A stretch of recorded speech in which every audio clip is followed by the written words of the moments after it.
ఇలా కరుణాస్వరూపులంతా దివ్యలోకాలకు వెడతారు. కృతజ్ఞులు నరకానికి పోతారు. నరకం నుంచి భూలోకానికి వచ్చాక కూడా మళ్ళీ కృతజ్ఞ భావంతో ఉంటారు అని చెప్పాడు. అదే గరుడ పురాణంలో శ్రీ మహావిష్ణువు గరుత్మంతుడికి ఏమని చెప్పాడు? కృతజ్ఞ భావమీ నిరయము బాసిపోయి ధరణిం ప్రభవించిన వారి చిహ్నముల్.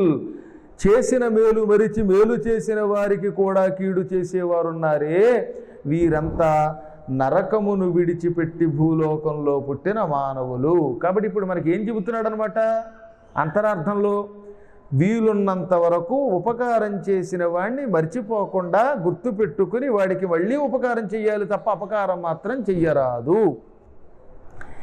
ఇలాంటి వాళ్ళంతా చచ్చిపోయేటప్పుడు ఎలాంటి నరకాన్ని అనుభవిస్తారో వినండి. ఈ కథ కొంచెం చాలా జాగ్రత్తగా శ్రద్ధగా వినవలసిన పురాణం ఉండో ఇది. మన అందరికీ కూడా ఎప్పుడో ఒకప్పుడు శరీరం విడిచిపెట్టడం అనేది తప్పదు. ఈ శరీరం పుట్టింది అంటేనే విడిచిపెట్టడానికే, అందుకే దీనికి శరీరము అని పేరు. శీర్యతే ఇది శరీర అని. శరీరం అంటే ఎందుకన్నారంటే శీర్యతే ఇది శరీరం. శీర్యతే నశించిపోవునది, జీర్ణించిపోవునది. శీర్యము అంటే నశించిపోవటం. ఒక గొలుసు తెగి కింద పడిపోతే శీర్యమైన గొలుసు అంటే అది గొలుసు తెగిపడింది. బట్టలు చిరిగిపోయి పాడైపోతే శీర్య వస్త్రం అంటాం. అలాగే శరీరం కూడా క్రమంగా వార్ధక్యం రాగానే కళ్ళు కనిపించవు, పళ్ళు పనిచెయ్యవు, ఊడిపోతాయి, ముక్కులు సరిగ్గా వాసన చూడలేవు, చెవులు వినిపించవు, అవయవాలు శిథిలమైపోతాయి, క్రమక్రమంగా తడబడుతుంది, బుద్ధిలో కూడా లక్షణంలో తేడా వస్తుంది, చేదస్తం పెరుగుతుంది, ఒకరి మాట వినరు, అనవసర ప్రసంగాలు ఎక్కువైపోతాయి, క్రమంగా శరీరం నశించిపోతుంది.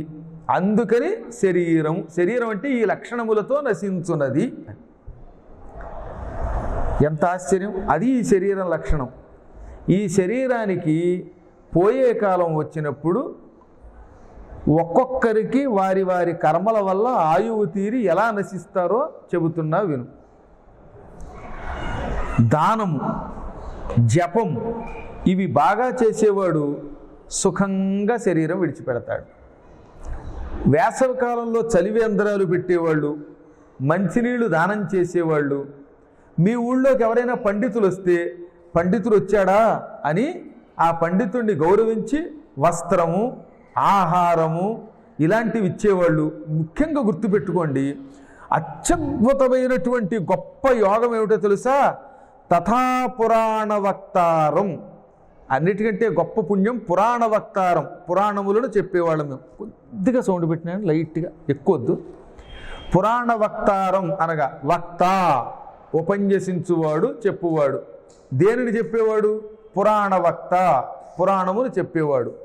అదే ద్వితీయ విభక్తిలో పురాణ వక్తారం. పురాణములను చెప్పేటటువంటి వ్యక్తి సాక్షాత్ పరమేశ్వరుడు. ఆయనే విష్ణువు, ఆయనే బ్రహ్మ. గురురు బ్రహ్మ, గురురు విష్ణురు, గురురు దేవో మహేశ్వర, గురు సాక్షాత్ పరం బ్రహ్మ, తస్మై శ్రీ గురవే నమః అని చెప్పింది ఈ పురాణ వక్త గురించి ప్రత్యేకంగా. అటువంటి వాడు మీ ఊరికి వస్తేట ఎప్పుడైనా వెంటనే సాష్టాంగ నమస్కారం చేయండి. ఎంత వయస్సు అయినా సరే పట్టించుకోవద్దు. వినయంగా పాద నమస్కారం చేయండి. తోచిన దానం చెయ్యండి. వీలుంటే పొగడండి, లేకపోతే తిట్టకండి.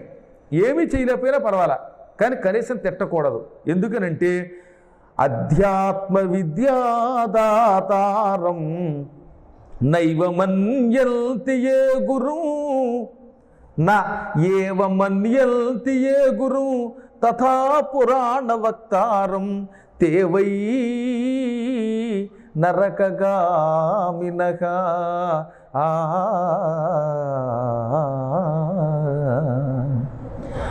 ఆధ్యాత్మిక విషయాలని బోధించేవాడు మీకు గురువు. మంత్రోపదేశం వంటివి చేసి పురాణాలు చెప్పి ధర్మ సందేహాలు తీర్చేటటువంటి గురువు. ఇదిగో పురాణములు చెప్పేవాడు. ఇటువంటి వాడికి వీలున్నంత మర్యాద చెయ్యి, గౌరవించు, పూజించు.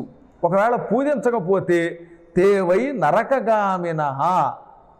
తే అంటే వారు, అంటే ఎవరు? పూజించని వారు. నరకగామినః వై, వాళ్ళే కదా నరకానికి పోయేవాళ్ళు అని అర్థం. అంటే నరకానికి ఈ దుర్మార్గులు పోతారు. అందుకే ఇప్పటికి కూడా పూర్వకాలంలో పురాణం చెప్పడానికి అలా ఎవరైనా వస్తూ ఉంటే అదే సంప్రదాయాన్ని పాటిస్తున్నారు. ఇప్పుడు కూడా వెంటనే లేచి నిలబడేవారట ఓపిక ఉన్నంత వరకు. మోకాళ్ళు నొప్పులు, పాపం ఇబ్బంది ఉన్నవాళ్ళు లేవకూడదు. శరీరం సహకరిస్తే టక్కున లేచి నిలబడి వినయంగా నమస్కరించి వీలుంటే సాష్టాంగపడి అటువంటి వ్యక్తిని ఎంత గౌరవిస్తే అంత పుణ్యము. ఒకవేళ గౌరవించకపోతే తేవై నరకగామినః, వారు నరకమునకు పోతారు. నరకానికి వెళ్ళేవాళ్ళు ఫస్ట్ లిస్టు వీళ్ళదనమాట. లిస్టుల్లో కూడా first list, second list, last list అని పెడతారులేండి. ఎలక్షన్లే 4 విడతలుగా పెట్టట్లా, 5 విడతలుగా. అలాగే నరకానికి వెళ్ళే వాళ్ళలో మొట్టమొదటి పోయేవాళ్ళు వీళ్ళు. రెండో వాళ్ళు ఎవరు అంటే తల్లిదండ్రులను గౌరవించని వాళ్ళు. ఇక మూడో వాళ్ళు మిగతా చాలా లిస్టు చెప్పారు ఆయా పాపాలు. కాబట్టి పౌరాణికుల్ని గౌరవిస్తే చివరి క్షణాల్లో ఎంత సుఖంగా శరీరం విడిచిపెడతామో, సుఖంగా శరీరం విడిచిపెట్టడానికి అంతకంటే మరో మార్గం లేదట. నరక మార్గం చాలా భయంకరంగా ఉంటుంది. ఆ మార్గాన్ని బాగా వర్ణిస్తాడు క్రమక్రమంగా. ఆ నరక మార్గానికి వెళ్లకుండా ఉండాలంటే ఏమేం చేయాలి అంటే బైపాస్ అని ఒకటి ఉంది. మీకు ఈ భాషలో చెబితే అర్థమవుతుంది. స్వర్గానికి వెళ్లే ముందు అతి భయంకరమైన వైతరణి నది, వైతరణి దాటాక యమ మార్గం, యమ మార్గం దాటాక యమధర్మరాజు గారి నగరం సంయమనీపురం వెళ్ళి అది దాటి స్వర్గానికి వెళ్ళాలి ఎవరైనా. కానీ అలా వెళ్ళక్కర్లేకుండా పక్కన నుంచి ఇంకొక మార్గం, సుఖ మార్గం ఉంటుంది. దాన్ని స్వర్గానికి బైపాస్ లేదా బ్రహ్మలోకానికి బైపాస్, కైలాసానికి బైపాస్ అంటారు. ఈ మార్గం చాలా బాగుంటుంది. ఇక్కడ టోల్గేట్లు కూడా ఉండవు, దోచేయడం మాయిదారివి. ఆ దోపిడీ లేకుండా సుఖంగా వెళ్ళాలంటే ఎవరు వెడతారు అంటే గురువులను గౌరవించువారు, అన్నదాతలు, జలదాతలు, ఇంకా భూమిదాతారం, భూమిని దానం చేసేటటువంటి వారు. ఇటువంటి వాళ్ళు నరకం నుంచి కాకుండా పోతారట.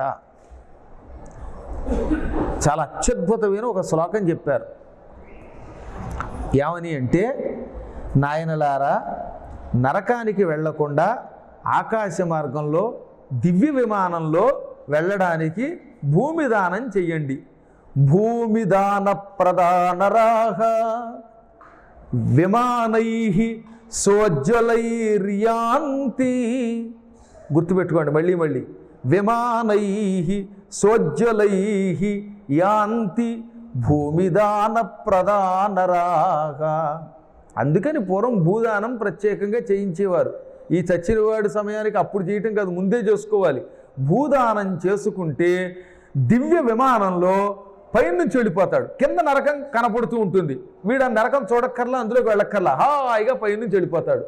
వెళ్ళిపోయి డైరెక్ట్గా దివ్యలోకానికి వెళ్ళిపోతాడు. భూదానం అన్నదానం కంటే గొప్ప తెలుసా? ఎందుకో తెలుసా? అన్నం భూమి నుంచి పుట్టింది, గృహం భూమి మీదే, అన్ని సుఖాలు భూమి మీదే అనుభవించగలడు వీడు ఈ శరీరంతో. కాబట్టి క్షితిదానమిచ్చునతడును నతికాంక్ష పరిగ్రహించునతడును దురితచ్యుతులై శతవర్షంబులు శతమఖలోకమున క్రీడ సలుపుదురెలమిన్ అని వామనావతారంలో విష్ణువు బలిచక్రవర్తితో అన్నాడు. భూమిని దానం ఇచ్చినవాడు, ఆ భూమిని సంతోషంతో పుచ్చుకునేవాడు, ఇద్దరూ కూడా పాపాల నుంచి విముక్తి పొంది 100 దివ్య సంవత్సరములు హాయిగా బ్రహ్మలోకంలో ఉంటారు, స్వర్గంలో ఉంటారు అన్నారు. ఎందుకంటే సమస్త సుఖాలకి ఈ భూమే నిలయం గనక. అందువల్ల భూదానం చేసేవారు అలా వెడతారు. ఇంకా వేదములను గౌరవించేవారు అంత్యకాలములో శ్రీశైల క్షేత్రాన్ని, గయాక్షేత్రాన్ని, 2 క్షేత్రాల గురించి చెప్పారు. ఇక్కడ ఇది చాలా గొప్పది. అందరికీ సహజంగా గయకి వెళ్ళి పిండ ప్రదానం చేయడం, గయాక్షేత్రం గురించి తెలుసు కదా. ప్రాణాపాయ స్థితి వస్తోందంటే వెంటనే శ్రీశైల శిఖరం దృష్ట పునర్జన్మన విద్యతే, శ్రీశైల శిఖరం దృష్ట పునర్జన్మన విద్యతే అని తలుచుకోండి. మాకు సంస్కృతం చదవడం రాదనుకుంటే శ్రీశైలం శ్రీశైలం శ్రీశైలం, గయా గయా గయా, కాశీ కాశీ కాశీ, ఈ క్షేత్రాలని తలుచుకుంటే గ్యారంటీగా వాడు నరకానికి వెళ్ళడు. యమకింకరులు వాడికి కనపడిన హడిని పారిపోతారు. నేను చెబుతున్నది ప్రామాణిక వాక్యం, గుర్తుపెట్టుకోండి. శ్రీశైలం అంత ఉత్తమ స్థాయిలో ఉన్నటువంటి క్షేత్రాల్లో చేరింది. మన అదృష్టవశాత్తు తెలుగు వాళ్లకున్న ఏకైక జ్యోతిర్లింగం అండి ఇది. 12 జ్యోతిర్లింగాలలో 1-2 12 జ్యోతిర్లింగాల్లో ఒక్కటి మనకు దక్కింది. మీరు చూడండి ఎంత అదృష్టవంతులమో మనం. ఇంకా ఈ యోగం దక్షిణాదిలో తెలుగు వాళ్ళకి మహాయోగం. అందువల్ల మనం దాన్ని సద్వినియోగం చేసుకోవాలి.